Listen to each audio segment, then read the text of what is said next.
salah in Mecca is the equivalent of 10,000 salahs in any other masjid. And in the last 10 nights of Ramadan is doing i'tikaf. When a man that is in need walked by and whispered to him, and immediately he wrapped up his i'tikaf. Where's he doing i'tikaf? Some of us in Ramadan, we can't wait. The greatest thing I can do in Ramadan is do Umrah. I want to go to Umrah. Just spend 1 day, 2 days in Mecca and come back. No, he is in Mecca doing i'tikaf for 10 days and 10 nights. Which 10 days? The best 10 days of the year and the best 10 nights of the year. The last 10 nights of Ramadan, most likely Laylatul Qadr is in it.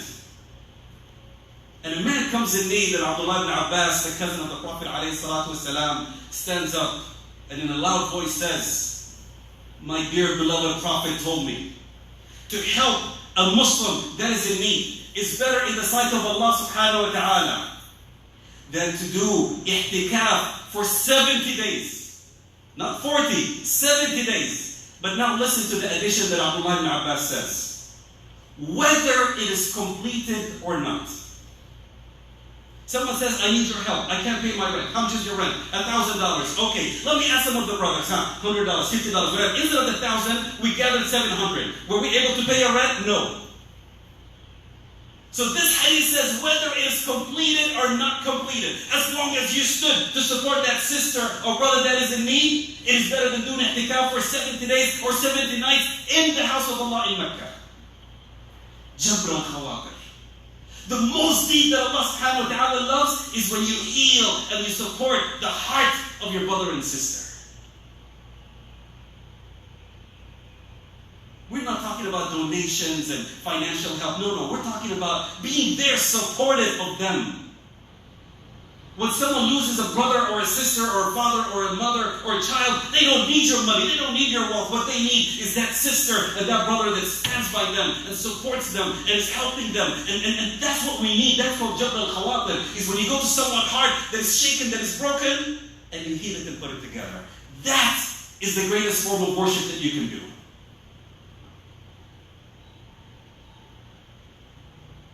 So you ask, what is the worst sin then? A man came to a scholar and said, Imam, what is the worst sin? The Imam looked at him and said, my son, let me ask you, what is the worst sin? He said, Imam, as far as I know, the worst sin is tark as-salah. Someone that doesn't pray, that's the worst sin. He said, no. He said, it's to reject someone that is poor and someone that is needy and needs your help and support, and you break their heart. He said, Imam, I haven't heard that before. Where's your dalil? Where's your proof? Don't just make up stuff. Where's your proof? He said, haven't you read the Quran? What does Allah do when something is important? He mentions it first. أَرَأَيْتَ الَّذِي يُكَذِّبُ بِالدِّينِ فَذَلِكَ الَّذِي يَدُعُّ الْيَتِيمِ وَلَا يَحُضُّ عَلَى طَعَامِ الْمِسْكِينِ. We did with this? Now. فَوَيْلٌ لِلْمُصَلِّينَ. Do you see the one that diminishes and disrespects the religion? What? When someone is in need, they push them away. When someone is poor, they deprive them and embarrass them. Then Allah says, and they do not pray. The biggest sin, my brothers and sisters, is when you have a brother, a sister that is in need. They need your support, that emotional support. They have that broken heart. Something is torturing them. Something is distressing them. Something is a heavy load over them. The worst sin is to add to it. I went to the doctor today, and mashallah, we have a lot of those brothers and sisters. I went to the doctor today, and he told me that I have diabetes. Oh yeah, you deserve it. You eat so much sugar. It's your problem. You deserve it. I'm already heartbroken. But a lot of us like to dump more. You know, when you're down, instead of pulling you up, we like to kick people down. I get into an accident. You deserve it. You see how crazy you drive? You're almost driving over the speed limit and this. I'm surprised you didn't get an accident a year ago. You're so lucky. My family member died. My father died. My mother died. Everybody dies. Everybody's going to die. What are you going to do? So sometimes we see the hearts of people fragile and we go to destroy it even more. But the one thing that Allah loves is when you see that fragile heart, that distressed heart, There is no good deed that you can be rewarded for more than healing it, comforting it. If you read the Quran is all about healing. If you read about the Prophet ﷺ, he's all about healing. So we as Muslims need to have that healing power.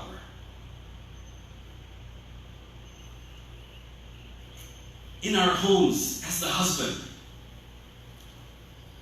I need to understand that I need to be a healer of my wife's worries. A lot of the arguments we have as husbands is, she raised her voice. Well, why does a woman raise her voice? Studies show that a woman usually raises her voice when she's afraid. What is she afraid of? When you married her, you were broken, you were ugly, and had no degrees. And you were struggling, you were nobody. And mashallah, she was so beautiful, coming from a great family, and you were begging for her to accept you. Now 20, 30 years later, after she had your child, and she's grown a little bit older and has the gray hair, now you're staying up late with your friends and not coming home, and she has the right to be angry. She has the right to lose some of that esteem and self-esteem. You need to be the healer. Isn't that what Sayyidina Umar ibn Khattab did? The roughest and toughest man, when his wife raised her voice over him, what did he do? Did he scream and shout and said, I'm a man, don't you raise your voice over me? Or did he become that gentle, fragile person comforting her and saying, yes, you have raised my children. Yes, you have taken care of my family. Yes, you have seen my privacy. There's no one I can ever love more than you. Look at the difference. Look at this is what the Sahaba were. They were healers even in their homes, even in their marriages. And that is what we as Muslims need to be. We need to be more understanding. Same thing with the sister and the husband. The husband is working all day and working so hard. Show that appreciation. Be that healer of the load that he has to do with his co-workers and the business, and with this corona thing, he might lose his job. Of course he's going to come, doesn't want to talk to nobody, doesn't want to do this, and we don't want to turn the heat on them now. Where were you? You're supposed to be at 5 o'clock. You're 5 minutes and 30 seconds late, and you should have picked up this from the store, and you always pick up the wrong thing, and you always do this. We are supposed to be healers. First and foremost with our own families. The husband with the wife with the husband. We're supposed to be healers. Most importantly with our parents. Beloved brothers and sisters, I wish we had time to explain the verse in the Quran. وَلَا تَقُلْ لَهُمَا أُفٍّ. Uff is not even a word. Uff is an expression. It's like, someone is nagging and talking, I'm just like, oh. It's just like saying, man. Someone is saying something and I don't like it, so I just say, shh. It's not even a word, it's not even expressing anger, it's just you're starting to, some little expression. Allah says it's haram. And some of us want to sit and argue with our parents, and when they're worried about us, especially kids nowadays, and our youth, and even some of us older people, I walk into the home and my mother is worried about me, genuinely worried. She has the food ready, she has everything ready, and what do? I walk into the house with my phone and I want to get on Viber and what away. That is not how a Muslim. Jabr al-Khawatir. Jabr al-Khawatir means that hearts in this life are broken, they're tortured, they're distressed, they go through hardship. I have someone that is sick and I lost my job and my family is this and this person has died and so many distresses.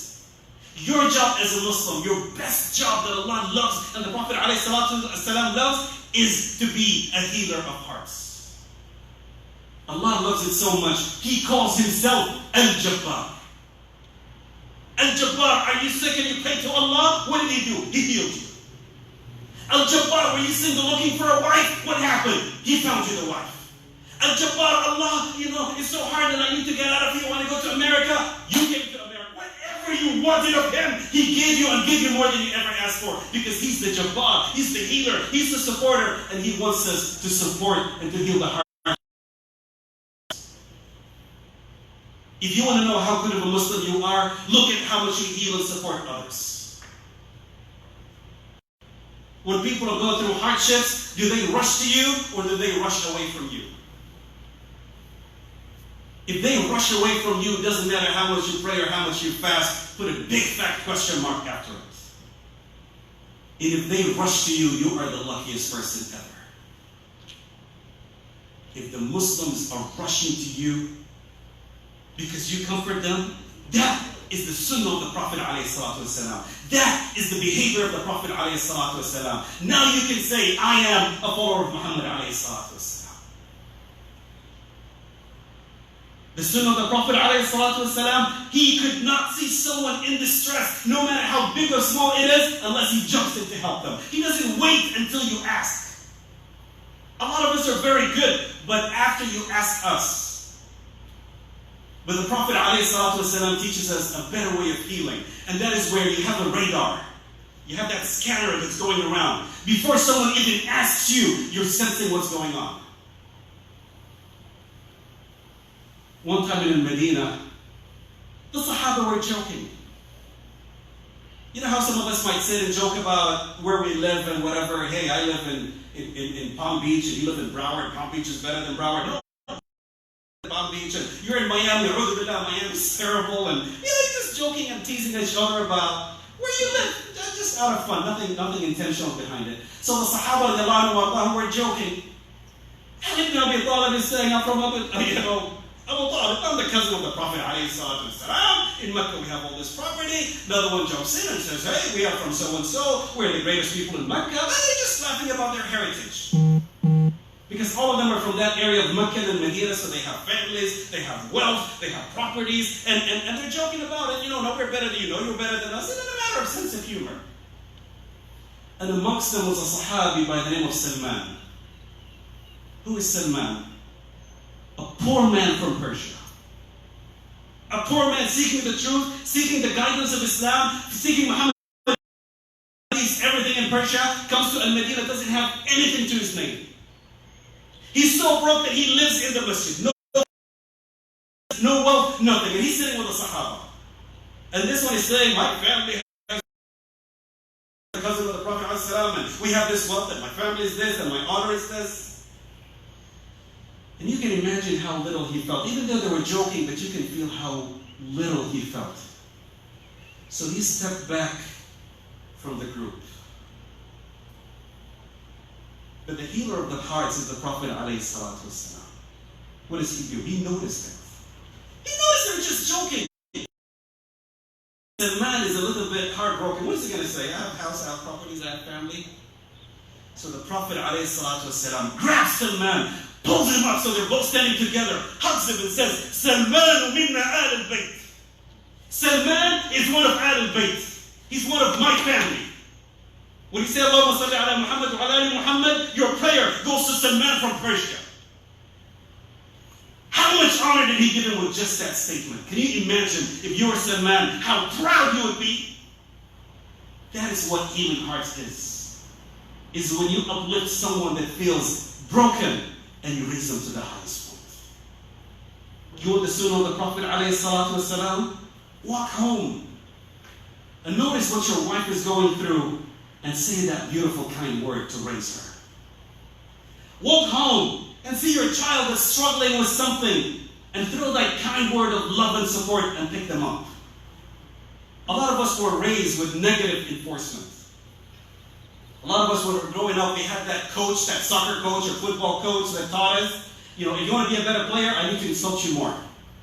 So you're playing and the coach is telling you, you're stupid, you're dumb, you need to do this, you're stupid, you're dumb, So we're thinking the more negative I am, the more I'm going to make you smarter and more intelligent and hardworking.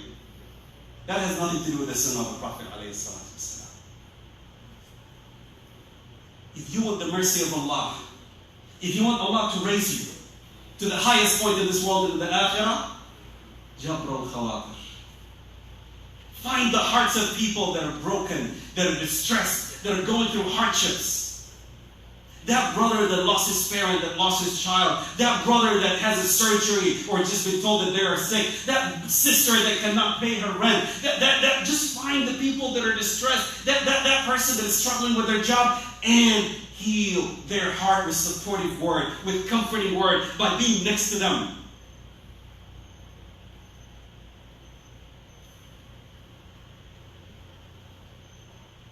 That is what Allah subhanahu wa ta'ala loves. That is what the Prophet ﷺ loved and practiced. That he found someone with a broken heart, he would jump in to stand with them. There was a Sahabi, if I mention his name, nobody even knows him, called Julaybi.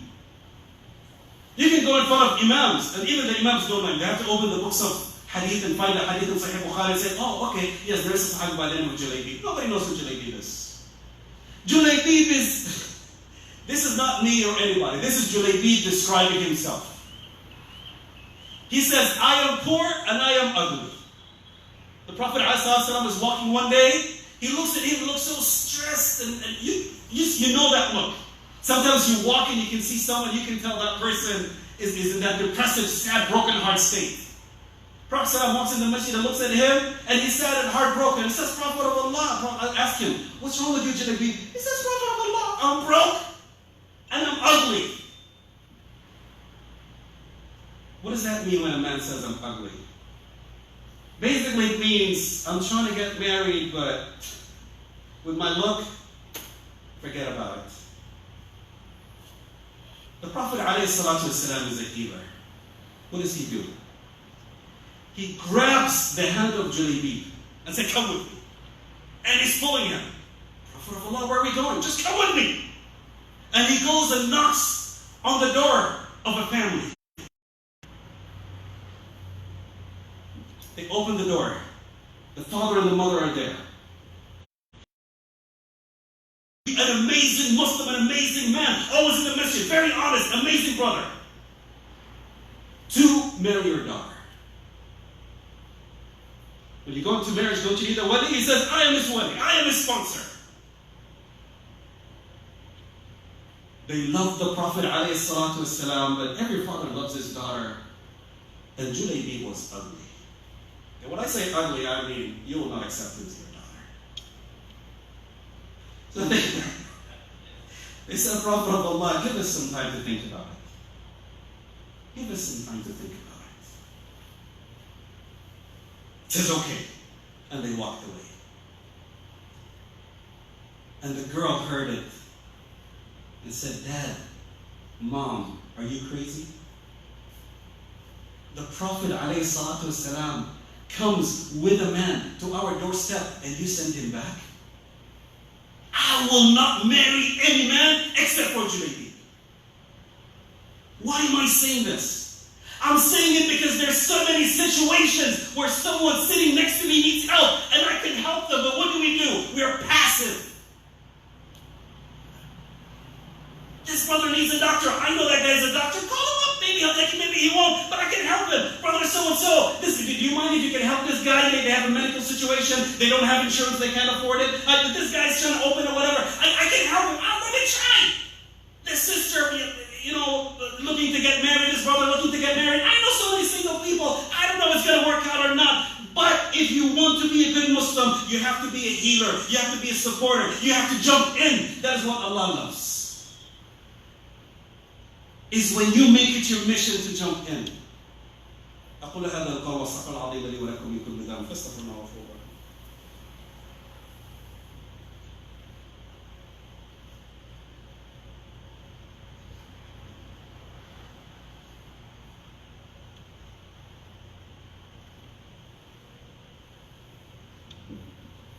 بسم الله والحمد لله والصلاة والسلام على رسول الله. This dunya is full of ibtila. If you're trying to be happy all the time, you came to the wrong place. Because Allah promised us, in this dunya, I don't care if you're rich or poor, I don't care if you're white or black, I don't care if you're Muslim or not Muslim, you're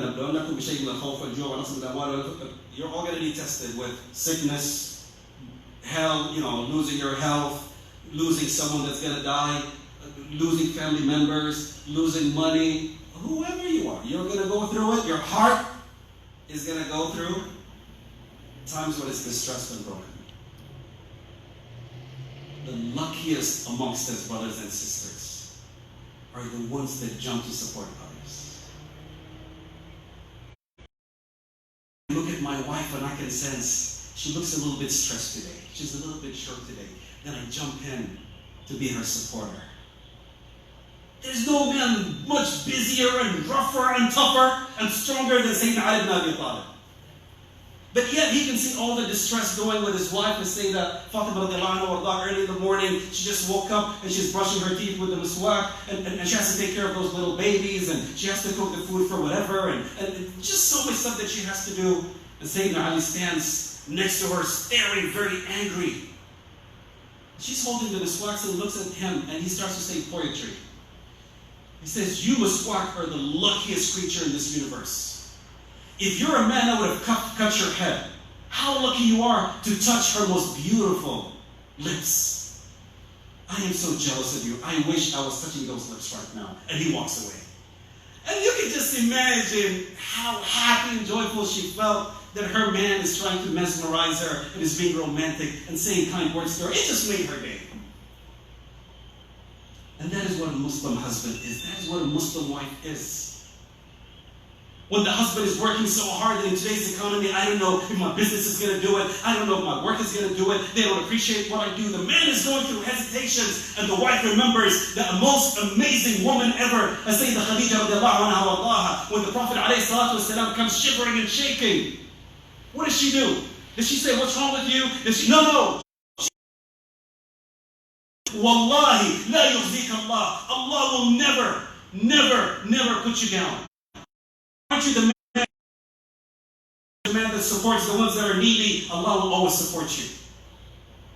And you can just imagine the Prophet ﷺ going from someone that is heartbroken, distressed, and worried and afraid to someone that is like, okay.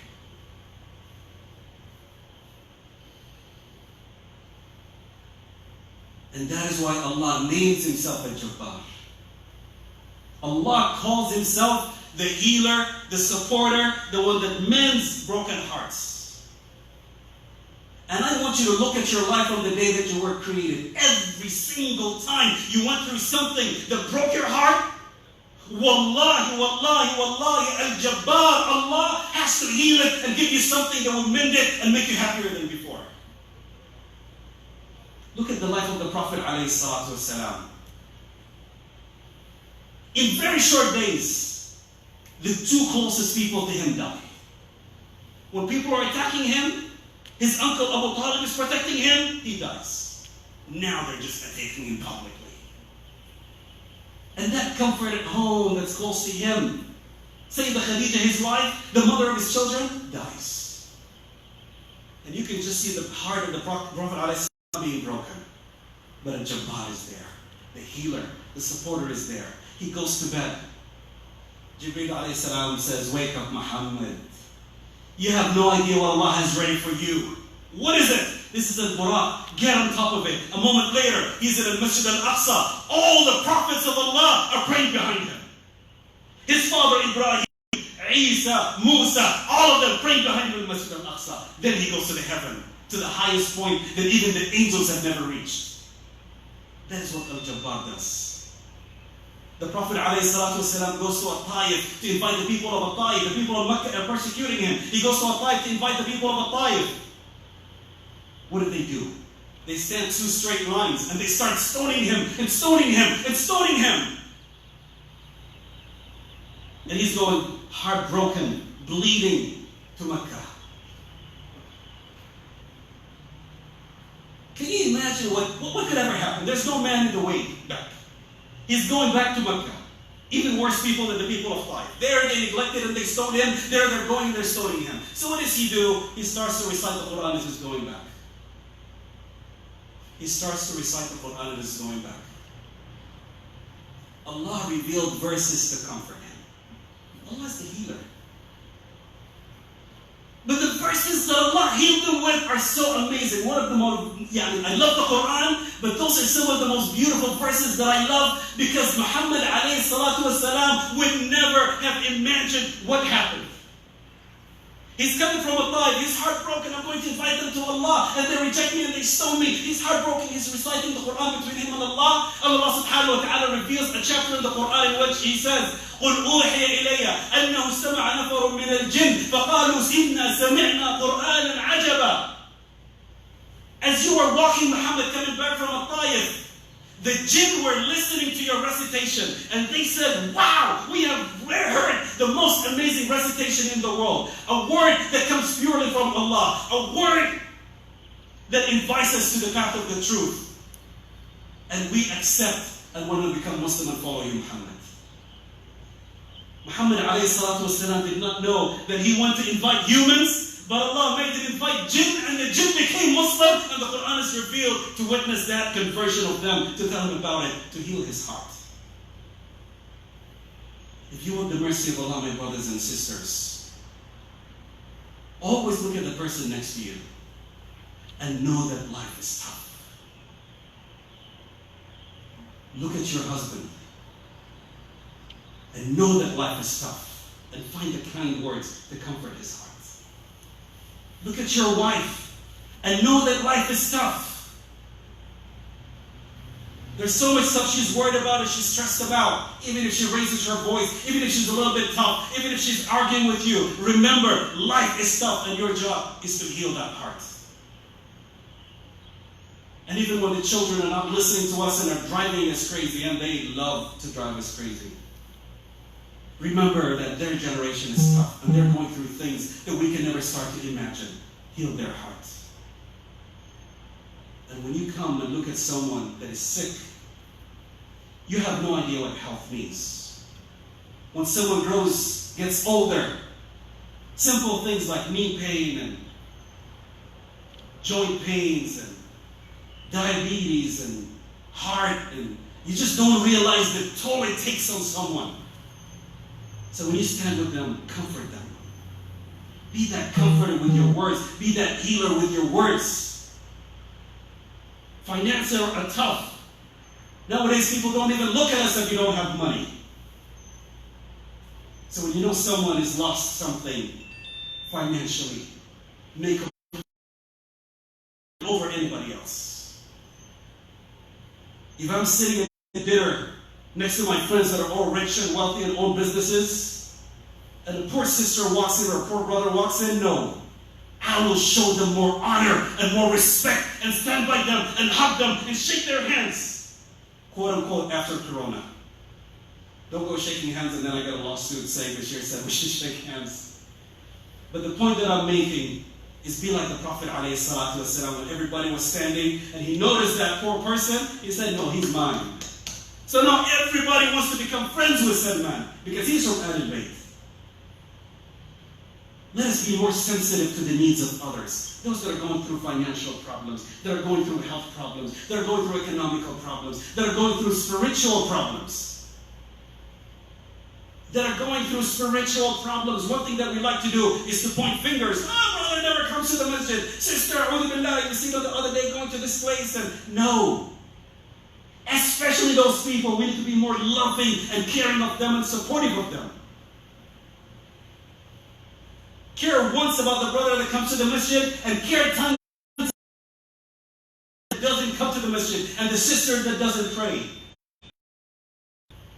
It's because of that mercy and that love that they will love you, and then they will love coming to the masjid. Why did the people come to the Prophet ﷺ before even reading the Quran? It's because he was soft. He was gentle. He was helping. He was rushing to support them. He was kind to them. He was attracting their hearts before anything else. Imagine the people of Mecca that hated the Prophet ﷺ, that evicted him, that pushed him, that fought him. Before he left, when you were traveling, leaders of Quraysh hated the Prophet ﷺ, and you had millions, and there were no banks back then. Who did you trust with your money? Do you know who they trusted? Muhammad alayhi salatu wasalam, the Prophet of Allah. During the day they would insult him and curse him, and you're not a liar, you're a liar. But when they're traveling, they knew that he's the one that will protect my wealth. So my beloved brothers and sisters, if you want the mercy of Allah in this dunya, always be there to heal the hearts of your brothers and sisters.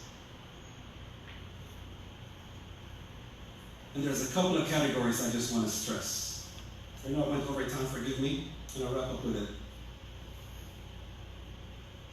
Imagine when we're talking right now I'm raising my voice or whatever, Allah says in the Quran, out of love and honor for the Prophet ﷺ, لا ترفعوا أصواتكم فوق صوت النبي. It is haram to raise your voice over the voice of the Prophet ﷺ. So the Prophet ﷺ is speaking in this voice. He's speaking in this voice. I cannot raise my voice over his voice. My volume has to be lower than his volume. Out of respect. لا ترفعوا أصواتكم فوق صوت النبي. That's why the Sahaba, when they used to argue and find out, they'd run and ask him for forgiveness. Sorry, Prophet of Allah, we did not know you were there. Out of love and respect for him, you never raise your voice over that of the Prophet ﷺ. He's like our father, so he can raise his voice. Now I have a quiz for you guys. Do you know that there is one person that it's haram for the Prophet ﷺ to raise his voice over? For us, it is haram to raise our voices over the Prophet ﷺ out of love and respect. He's our prophet, he's our leader, he's the commander-in-chief. In certain circumstances, he needs to raise his voice. Raise his voice. But Muhammad, Allah says it is haram for you to raise your voice over one person. And by the way, that one person is still alive until today. So that one person is there, it is haram for us to raise our voices over that person. Allah says in the Quran, وَأَمَّا الْيَتِيمَ فَلَا تَقْهَرْ وَأَمَّا السَّائِلَ فَلَا تَنْهَرْ. If an orphan comes before you, Muhammad alayhi salatu wasalam, asking for support, don't you dare reject them or break their heart. Don't you dare. And if a poor needy comes in front of you, Muhammad, don't you dare raise your voice over them. I see a poor person, you're always standing in the masjid, get out of the masjid, you're blocking the whatever, you're always asking for money. Don't you dare, Muhammad, not even you and me. Allah saying to the poor, Muhammad, my beloved prophet of messenger, I have made it haram on you that if someone that is in need comes, that you raise your voice over them. And if an orphan comes that is in need, don't you dare touch their heart. It is haram for you to even do something, anything that might touch their heart. So my beloved brothers and sisters, what is the greatest thing that we can do? We all have family members. We all have that brother that died, or sister that died, or uncle that died, or neighbor that died, and has children that are 7, 8, 12, 13, 14 years old that are orphans. If you want the mercy of Allah, slam dunk, easy. You just want the mercy of Allah. You know, there's some brothers, mashallah, they fast 3 days, 2 Mondays and Thursdays and 3 days a month, and I'm too lazy, I can't do that. There's some brothers that read so much Quran and just 2-3 juz a day, I can't do that. There's some brothers that pray every single night, Qiyam al-Layl, I can't do that. I want to find an easy slam dunk, something that I can get as much reward as all of them. Find that orphan and heal their heart. Comfort their heart. Be there for them. Maybe financially, maybe morally, maybe supporting them, maybe helping them with their career. But it doesn't have to be financial if I don't have money, but maybe making sure that they go to a good school, that they learn more about this religion. Maybe picking them up. Whenever I take my children to the mall, then I pick them and take them with my children to the mall. Whenever it's Eid, then I'm buying stuff for my kids, then I buy something for them. Then I send them a card, then I send them an email, then I add them in my WhatsApp, whatever it is for that orphan, to fill that heart. You have no idea what Allah will do to your heart in this dunya and the akhirah. So in conclusion, my brothers and sisters, if you want to know where you stand before Allah, ask yourself, do people rush to me to comfort them? If someone has a problem, maybe they're sick, maybe their child is driving them crazy, maybe they lost their job, maybe they have some financial issues, maybe it's just the stresses of their life, maybe this corona thing is driving them crazy. Am I the first person they're going to call and talk to when they feel comfortable talking to? Or am I the last person? And I'll conclude with a joke of one of my friends that lost his job. And I'm trying to comfort him. I said, brother, don't worry about it. You'll find a much better job. You don't worry about it. Alhamdulillah, you got fired. I'm trying to assure him to be that healer. And he started to laugh and he said, Wallahi, I'm not worried about losing the job. I know I'll get a better job. I said, but you look so scared and afraid. He said, yes, I'm scared and afraid. I said, why? He said, because when I go home, I have to tell my wife that I lost my job. So mashallah, his wife is a healer, but of a different kind. اللهم لا تدع لنا ذنبا الا غفرته ولا هما الا فرجته ولا كربا الا نفذته ولا حاجة من حوائج الدنيا والآخرة هي لك رضا ولنا فيها الصلاح إلا أنت على قضائها ويسرتها برحمتك يا أرحم الراحمين. Allah, we ask you your most beautiful names and your most beautiful attributes that you make us heal the hearts of our brothers and sisters. Allah subhanahu wa ta'ala make us stand with our brothers and sisters, support our brothers and sisters, enrich and in wealth and in help and whenever they're in need, Ya Rabbal Alamin. Allah subhanahu wa ta'ala, we ask you to protect us and protect our children. Make our children, give them the best of health and wealth and faith and the best of this dunya and the akhirah, Ya Rabbal Alameen. Allah, if our parents are alive, raise them Jannat al-Firdaus. And if they're alive, allow us to honor them and respect them the best that we can, Ya Rabbal Alameen. And if they have passed away, enlighten their graves with your mercy and your blessings, Ya Rabbal Alameen. And join us and our families and our loved ones, all of the Muslimin and Firdaus al-A'la, with our beloved Prophet sallallahu alayhi wa sallam wa sahabati wa ali bayti wa kullu salatikum wa rahmatullah.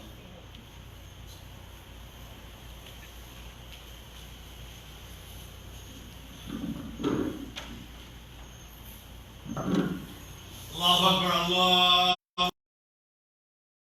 illallah, ashhadu anna Muhammadan Rasulullah, hayya ala salah, hayya ala falah, qad qamati salat, qad qamati salah. Allahu Akbar, Allahu Akbar, la ilaha illallah.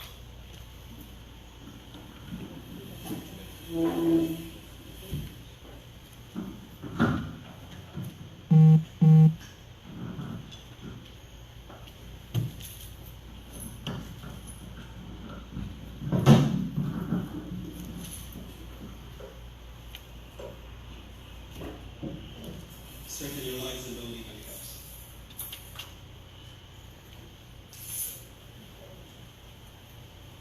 Allahu Akbar. Alhamdulillahi Rabbil Alameen. Ar-Rahman Ar-Rahim. Maliki Yawmiddin. Iyyaka na'budu wa iyyaka nasta'in. اهدنا الصراط المستقيم صراط الذين أنعمت عليهم غير المغضوب عليهم ولا الضالين.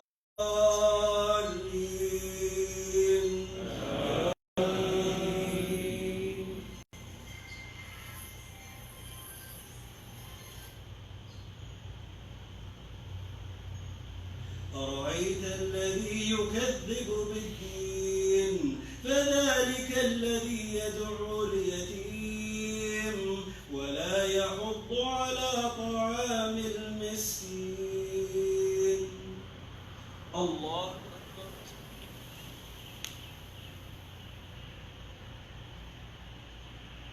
سمع الله لمن حمده. الله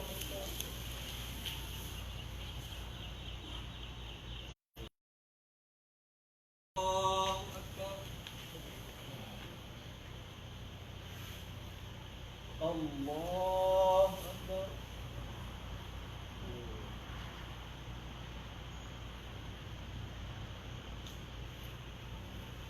الله أكبر. الحمد لله رب العالمين الرحمن الرحيم مالك يوم الدين إياك نعبد وإياك نستعين اهدنا الصراط المستقيم صراط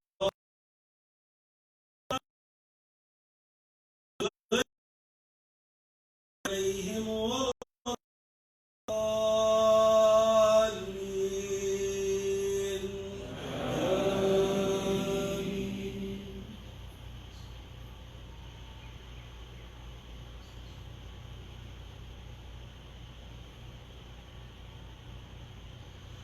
قل أعوذ برب الناس ملك الناس إله الناس من شر الوسواس الخناس الناس الذي يوسوس في صدور الناس من الجنة والناس.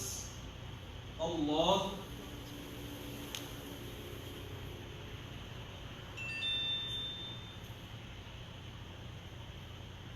سمع الله لمن حمده. الله أكبر.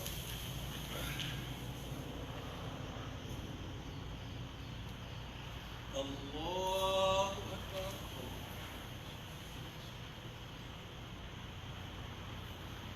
الله أكبر.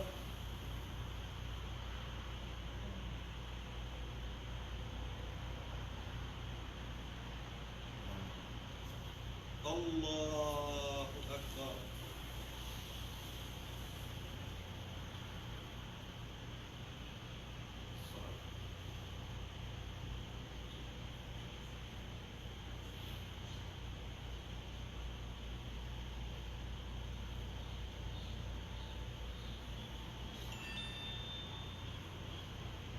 السلام عليكم ورحمة الله. السلام عليكم ورحمة الله.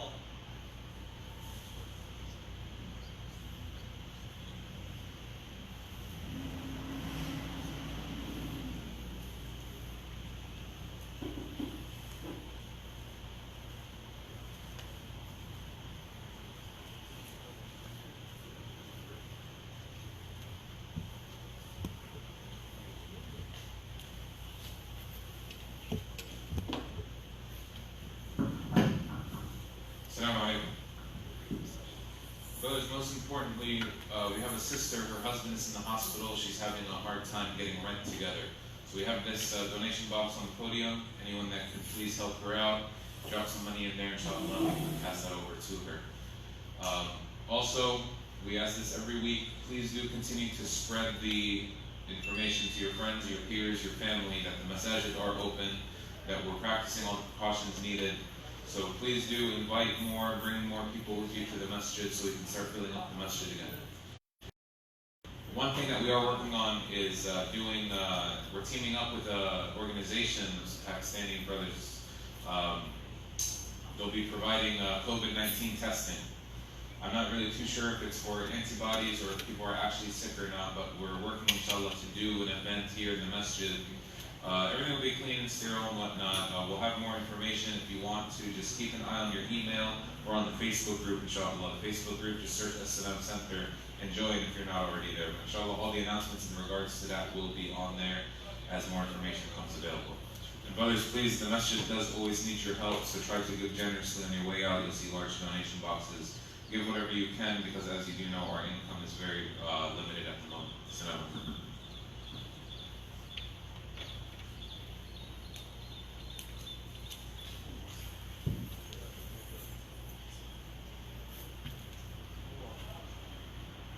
I think the testing is still tentative, but it should be on the 27th, Saturday the 27th from 12 to 4. But it'll be confirmed, inshallah.